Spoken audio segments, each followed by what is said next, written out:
again with a little different take today. I wanted to talk about why the intro lick to Sweet Child of Mine, why it works. What is up with that cool little phrase?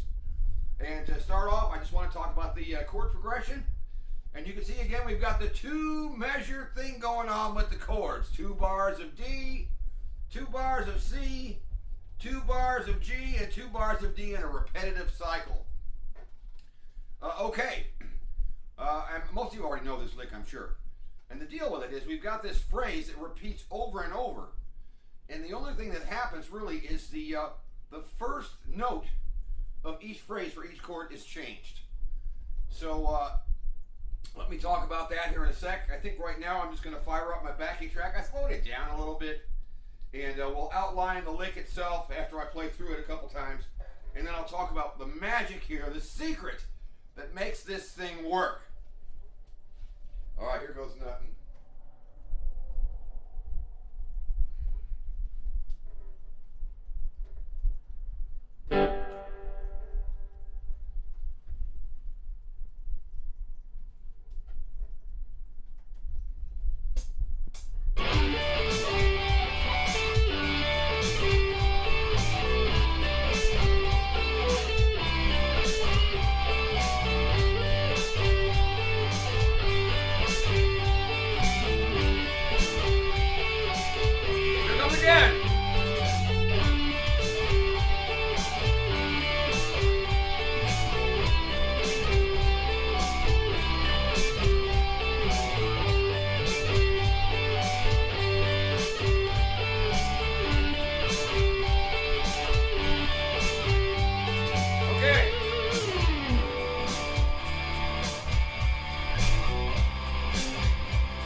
What is the deal with this lick, huh?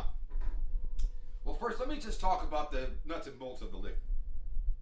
It's kind of based around a little D chord up here at the 14th fret. It really is. You're playing all the notes from a D chord. But so here's the first little guy.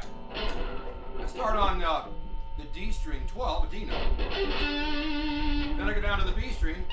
I play 15, then G, 14 and 15. Or, I'm sorry, 14 and 12. So that would be, there's 4 notes, the next 4. 15 on the high E, then 14 on the G, then 14 on the high E, and then 14 on the G. So you get it. All right, well, here's the deal. That lick fits the D chord. It's 2 measures long. The first note, guess what? It's a chord tone of D, a D note. This guy.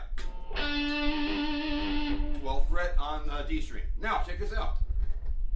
When Slash moves over to the C chord, he leaves the lick alone, except the first note. And he plays, guess what? A chord tone of C, but it's not a C. It's an E. So let me find that one for you. The E note itself, D string 14. I mean, look, if you imagine this, play an open cowboy C chord up an octave, and look what we got. There's the note. It's a chord tone. So he starts each phrase on a chord tone. Or let me play that one. So you can see everything's the same except for the first note is 14, an E note, on the D. This is a super important concept that covers everything we might want to do.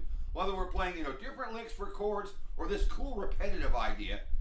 When the chords change, you've got to outline that chord. In this case, it's 1 note, a chord tone to start it off. Okay, let's keep going.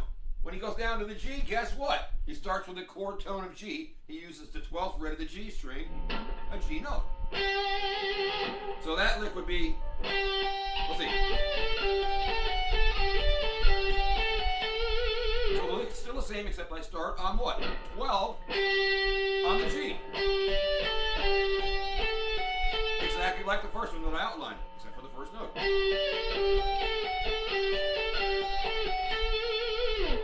And then he comes back to the D again to finish the progression out, and he plays the first lick again.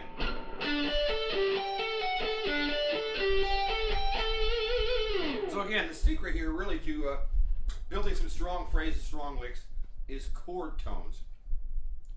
Sometimes in using the kind of the blues vein of things, the pentatonic and the blues scale, sometimes you can run a line, but you've got to end it on a chord tone. Whenever you stop on a note, it should be a chord tone for sure. And there are times when we start and end on chord tones. And in this case, we started on a chord tone, but we kept that same lick cycling around. It's really very pretty, very cool. So, I guess the last thing again, if you don't know your theory and which notes belong in the chord, you can always use what? Your open chord shapes or your basic chord shapes. So if you know how to play a D and you want to know what chord tones are for D, you have to know your notes though on the guitar. Here's a D, and what are the notes? On the high string, I've got the 2nd fret, that's an F sharp. On the B string, I've got the 3rd fret, that's a D. And on the G string, I've got the 2nd fret, that's an A. So D, F sharp, A. Those are safe notes to start or end on for a D chord. For a C chord, if you take the open C, I start on the high string, a chord tone there, open E.